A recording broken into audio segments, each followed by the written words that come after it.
Hi. So, a lot of times I have the discussion with people whether people decide to buy the cheapest thing or whether they're willing to spend more money. I'm sure we all had those friends that said, "Hey, I can't afford XYZ," and then the next day they came with their phone, right? With the new phone. So, why do people do that? And how do we actually make purchase decisions? I want to highlight that for you with a very recent example when I was buying a gift card for a client. And I was very conscious about that process, and I thought I'd share that with you because it gives you an insight into the psychology of buyers, of consumers, and how they actually make purchase decisions. So let's dive right in.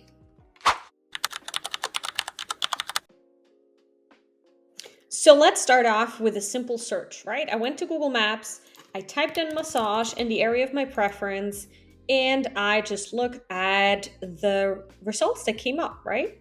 And primarily, of course, I looked at who has a good rating, and I was like, oh, 561, 5 stars, like, or 4.9, that's really good, right?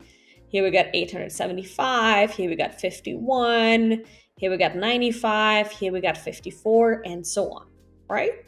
So all those are somewhere where I'd want it to be. And I decided to just check them out and go to some of their websites, right? So I went here, and I went here, and here. Actually checked out four of them. So I checked them out for price at first, right? And I was like, oh, this is interesting. They're very, very different prices, right? So here we got like 60 minutes, 75. And then I also checked out about, and here, for example, I love that they're supporting like, in this case, a senior dog sanctuary, right? So they're giving back. So I was like, oh, this is nice, right? Um, and then I checked out this place and I found, oh, they have a gift card option, right? And then I checked out this place, right? Which is actually something that's not been in the first results that I saw in Google Maps, but it was a bit on the side. So I decided to click on it too because they had good pictures, right? So good pictures and good reviews in Google Maps do magic. Now, my issue here was I was like, hey, gift certificates, yes, let me go there. And then I get this. This is a rookie mistake, okay? You gotta check your websites. And this is typical like some sort of like an access error, right? You're either IP blocking, you're either hiding this behind like a password, or whatever it is. Most chances are it's not on purpose, but it was created by accident, plugin update, and so on, right? So I got stuck there, right? I also see like an outdated Instagram and Facebook icon here, right? So then I went here and I was like, oh, cool. They have a gift card online booking. This is cool, right? So I went ahead, 100. I filled this out.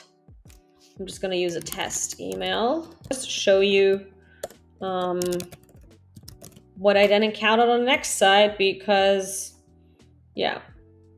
So I get here and I'm like, oh, cool. Okay, I pay. And then what it showed me is that I can, once I enter this, and I click on continue, and then here it tells me I can only pay through Zelle or Venmo. Oh, come on, right? So I'm like, I'm already so far. I want to buy this, and then I'm like, ugh, I can't do this. All right, so the search starts again. I'm gonna close this because obviously I can't use this place. And I actually tried reaching them out through the chat box, but they haven't responded to me, right? So I was like, yeah, whatever. So I already move on to the next one, right? So here I'm at, and I scroll down, and I want to buy, but if I click on book now, I can book appointments, but I cannot buy a voucher, right? Or a gift card. So you're losing me here as a client too, right? Like, hey, just let me buy a gift card, right? Let's make it easy. So anyway, didn't end up going for this one either. All right. So this was the first one, and then I'm here, right? So I'm like, oh, okay, cool. Services. I already see a spelling error here. That should not be, right? Have someone from like your team, from your friends, review your websites, right? And then here I see suddenly, oh God, there's another error. I just keep seeing more like spelling errors here as I continue to move on. People in times of like ChatGPT, AI, whatever, it's easier than ever to just proof, read, or double check your text, right? So anyway, then it says your gift certificate's available in store. And I'm like, ugh, great. I obviously can't go in store because I'm not close to that place. So I guess I'm not buying from this place either. All right. So now I'm left with this one, right? And I tried it in Safari. This is Chrome right now. And also in Safari didn't work. I got the same error, right? I keep getting this one. So then I finally go to Opera GX. Oh no, sorry. I first went to Instagram, so at least their Instagram worked, right? And then I contacted them. I was like, hey, this is what I'm trying to do. And they actually helped me within like 2 minutes, right? So they were really, really quick to respond. And they were like, oh, just try this link. And then I went to Opera GX after some time, but that was me trying it out, right? So most of your customers are not going to have the patience to try out 3 different browsers until they can buy from you, right? So you can only imagine how much money you're losing by just not having your website optimized to these different use cases, right? So then I obviously go also to like, new services info and all of that and how much it is.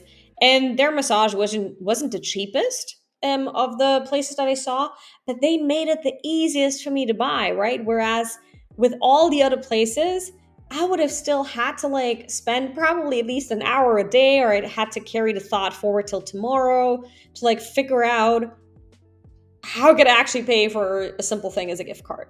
So, in summary, you got to make it as easy as possible for your potential customers to say yes, to buy from you, to go from one step to another. It's got to be smooth, right? Like in times of like 2025, we shouldn't be offering customers only Zelle, only Venmo, right? You should be offering them at least card payments, right?